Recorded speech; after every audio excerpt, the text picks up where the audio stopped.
Welcome to Morning Joe. It is Wednesday, August 3rd. What a night, Joe. It was really a night. There's a massive headline, though, coming out of Kansas, a massive headline that is reverberating around Washington this morning in both Democratic and Republican circles. And that, of course, has to do with the Kansas voters' decision to just say no to Republican legislators deciding the future of decisions that are made by their wives, by their daughters, by their loved ones. And it's astounding. This comes from a state that voted overwhelmingly to protect. You don't really even say abortion rights, to protect the rights of women to have control over their own bodies instead of state legislators who have just been extreme and radical across America, whether it's forcing a 10-year-old girl to flee her state after being raped, whether it's Texas Republicans deciding that they want to retain the right to let mothers die on operating tables. You go, I mean, my God, in other states, I mean, I saw a debate on a state legislative floor where they were actually in Idaho talking about the right of rapists' relatives to sue a woman who was raped, to sue a rape victim and get $20,000 per rapist relative. This is the crazy stuff this is the Republican Party of 2022, Mika. And you look in Kansas, and the Kansas voters, even people who are pro-life, said, no, we're not going in that radical, freakish direction.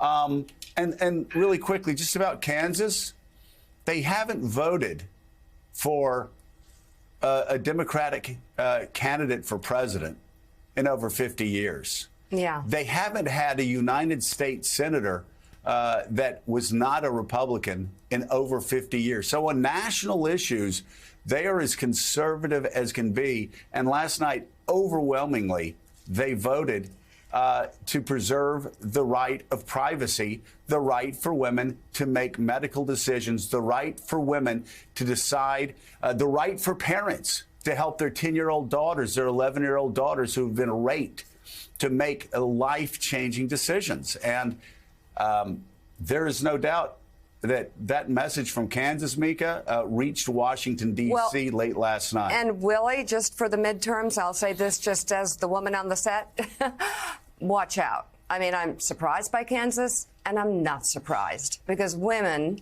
are not going to stand by idly and say, yeah, you can take away our rights. You can take away our personal rights. You can take away our sisters' rights. You can take away our daughters' rights. Forget it. Watch out. And Kansas is your example this morning. Yeah, well, the Supreme Court's decision on Dobbs, which overturned Roe versus Wade, said we're actually going to kick this back to the states. It's up to the states to decide what to do about abortion. Well, Kansas was the first to speak very loudly about what it wanted to do about abortion. And to Joe's point about what kind of state this is, obviously a very red state. But even last night, there weren't competitive Democratic races. In other words, you wouldn't expect a ton of Democrats to rush out and vote on this, but they did. But in that state, it's got to be Republicans, too, because it was not close. As we showed just a minute ago, the voters in Kansas rejected the effort to remove the right to an abortion from the state's constitution. That was the question on the ballot.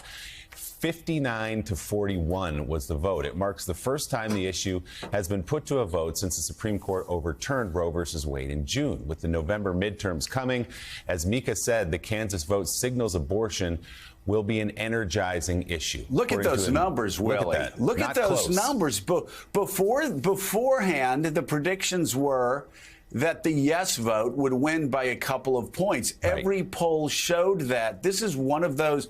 And there were people that were afraid to tell pollsters how they were going to vote. This is sort of the reverse Trump effect, the reverse Bradley effect. This is a tsunami.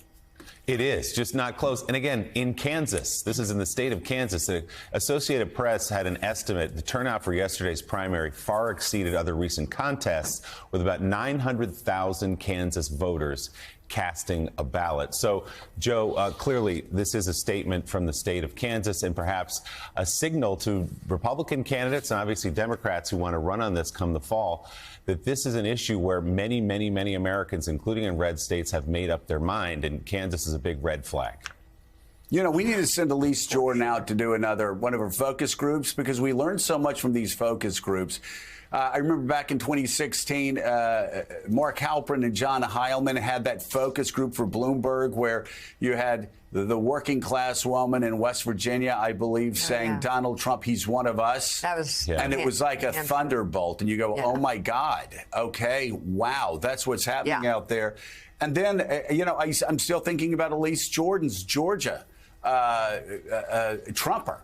The man who, again, fed into every conspiracy theory. He was a Trumper's Trumper. And she asked about abortion. He goes, I'm a man. What are you asking me about abortion for? This is none of my business. I'm pro-life. I identify as pro-life. But this is a woman's decision. And, Willie, I just think you look at Kansas, and I think it's an example of a lot of people who identify themselves as pro-life, looking at what's happened since Roe's been overturned, looking at the extremism, looking at the 10-year-old girls being chased from their state, looking at the Texas Attorney General fighting for the right to let mothers die on an operating table, to tear away the protections that the federal government is trying to put in place to protect moms to have a choice on whether they die on an operating table or not. You look at all the extremities in it now, again, in another Republican state legislature, trying to give the right to members of a rapist's family to sue a rape victim for $20,000 unless she has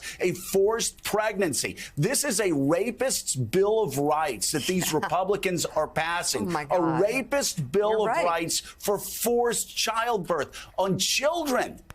This is a Republican Party in 2022. And even in a pro-life state, even in a Republican state that hasn't elected a Democratic president in 50 years, they are repulsed by the radicalism of this new Republican Party.